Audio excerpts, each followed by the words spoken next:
Celtic Badass of the Week showcases a different badass person of Celtic heritage each week. Those who exemplify the give no shit attitude and come out on top. They may come from our past or our present, but rest assured they come from all walks of life and legend. They are men, women, even old ladies and pirate queens. You don't have to be a muscled-up Celt in a fur kilt swinging a mighty sword. You can just be a 4'11" Welsh woman and suffragette who knows jujitsu. Most of these badasses are all too real. While some may be only legend, badass legends though. The only prerequisite for this title is Celtic blood and badassedness. Alright, this week's Celtic badass, Alaric the Visigoth. The Celtic Getae were called Goths, and the Western Goths, who settled in the land south of the Danube River, were called the Visigoths. King Alaric was a Visigoth, born in 730 AD. Can you think you say Visigoth one more time? Okay. The Visigoth story begins in an area north of the Danube River, though, the country that is now known as Romania. No wonder he wanted out. Sheesh. Oh, I'm sure it's lovely. Well, during the 4th century, this land was ruled by the Roman Emperor Valens. In 369, Athanaric, the chief of the Goths, met Emperor Valens in the middle of the Danube River to negotiate a treaty of peace. But some other dumbass chief named Fritigern of the Goths, man, what a name, continued to do violence, succeeding in the Battle of Adrianople in 378. The Goths and the Huns were perpetually at war. They freaking hated each other. Eventually, the Goths became wary of fighting the Huns and decided to look for new digs. The request was formally made to the Roman Emperor to settle in the land south of the Danube River. The Goths begrudgingly pledged to fight for Rome in exchange. The Emperor granted the request, and the agreement was sealed. And that is how these Goths became known as Visigoths. Now, it was into this shitstorm of alternating violence, peace, and confusion that Alaric was born in 370 AD. The Visigoth tribe became settled in the area of modern Bulgaria. In time, the Visigoths became a powerful nation in their own right, when they did the most epic thing in 395 AD by choosing Alaric to be their king. Now, Alaric was a successful chief, brave soldier, great man, and excellent leader, but he sucked at backgammon. Even as a young man, Alaric had been a committed warrior because he didn't have a PlayStation, at 16 years old. He fought enthusiastically, though, as a grown man, with victorious results, a budding ball of Celtic badassery. One night, Alaric had a dream. In the dream, Alaric was leading a procession through the streets of Rome, while all the citizens hailed him as an emperor, and thousands of naked women threw little pickles at him. No, that was my dream. Alaric then became obsessed with this vision, and he decided to try to make it a reality. Alaric gathered his chief and held a discussion, drank some beer, sharpened their swords, and his chieftains were chomping on the bit to fight.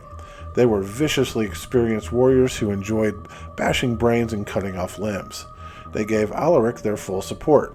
For badass warriors like this guy, battle was life, and the prospect of rich rewards came with the spoils of conquering and claiming property. By the end of the 4th century, they were ready to kick some Roman ass. Alright, the process of taking Rome would be a long one though, from 396 to 408. The Visigoths moved in a warlike fashion. First, the Visigoths raised a great army and marched through Thrace and Macedonia to reach Athens. The city of Athens, being the pussies they are, surrendered quickly, and then the Visigoths plundered the city of Athens, like they didn't know that was going to happen. Then they proceeded to the state of Elis, where they were besieged by a famous Roman general named Stilicho. Alaric somehow managed to press on through the resistance and escape.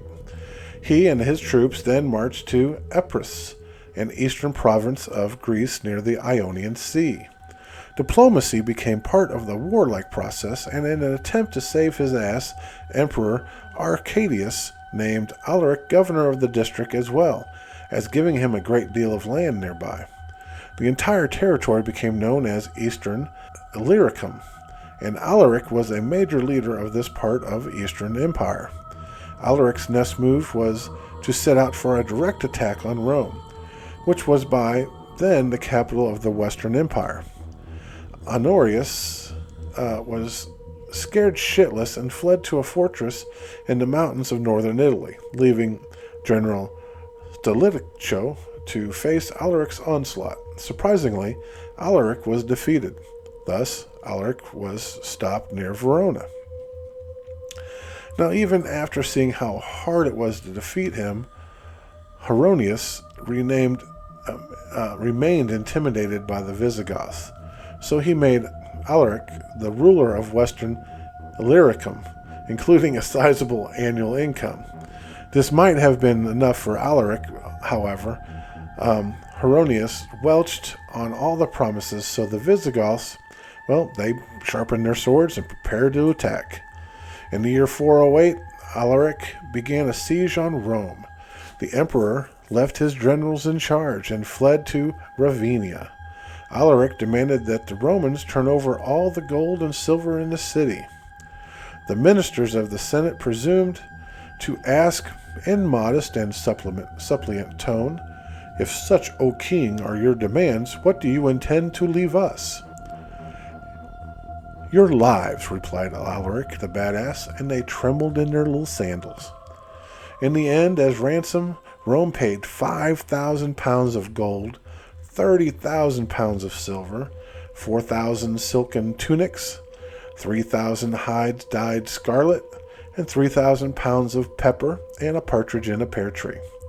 Unfortunately, Honorius refused to sign the treaty, and Alaric again demanded that the city surrender. The frightened people opened their gates to Alaric, and he chose a new emperor in place of Honorius. But like Indiana Jones in The Last Crusade, he chose poorly. And because his emperor was terrible, Alaric planned to restore Honorius. But Honorius had other plans. He made an allegiance with another barbarian chief, who then attacked Alaric. But this attack was unsuccessful. In 410 AD, Alaric's vision of grandeur became a reality. The city of Rome was taken. Alaric led a grand procession through the streets. Then came the destruction. Visigoths ran in gangs throughout the streets and properties. They destroyed homes, seized valuables, and destroyed public buildings. Oddly, on Alaric's orders, all Christian churches were spared. But every other treasure building was pillaged, stripped of all its riches, and carried away by the marauders. Even the public treasury was depleted of its gold and silver reserves. In the midst of the turmoil, Alaric dressed in gorgeous heavy robes and sat upon the throne. He wore a golden crown on his head. While he did so, the Roman citizens were forced to kneel down and shout his name as conqueror. Thousands of people became Alaric's subjects for a short time. Then Alaric ordered the theaters, circuses, and gladiator arenas to open, with required performances for the amusement of him and his conquerors. Now this went on for 6 full days, and at the end of 6 days, Alaric took his army and left, marching out through the gates, carrying away all the riches of Rome.